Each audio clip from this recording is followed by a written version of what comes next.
Phone పట్టుకుంటాం.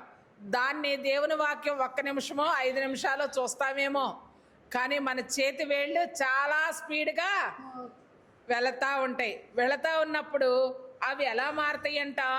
అలవాట్లుగా మారిపోతాయంట.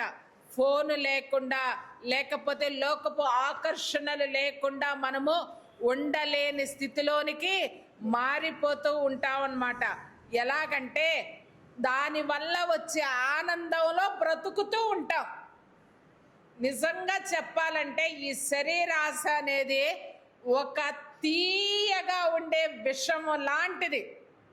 విషము మనకి ఎలాగా మన శరీరంలోకి వెళ్ళి హాని చేస్తుందో, ఈ లోకపు ఆకర్షణ అనేది కూడా అలాగ తీయగా ఉంటుంది.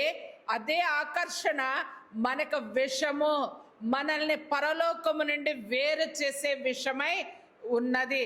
ఆ విషము మనకి ఎప్పటికి తెలుస్తుందంట? లోకాశల్లో పడిన వాళ్ళు చిట్ట చివరికి ఒకటి శరీరం అన్నా పాడైపోయి కుళ్ళిపోయే స్థితికి వచ్చినప్పుడన్నా చూచుకుంటారు, లేదా ఇంకా అనేక రకాల అలవాట్లకు అలవాటు పడిపోయి శరీరాన్ని, కుటుంబాన్ని అన్నింటినీ పాడు చేసుకునేవారుగా ఉంటూ ఉంటారనమాట. అంటే శరీరాశ అంటే మనం ఏమనుకుంటామంటే పాపాలు అని అంటాం.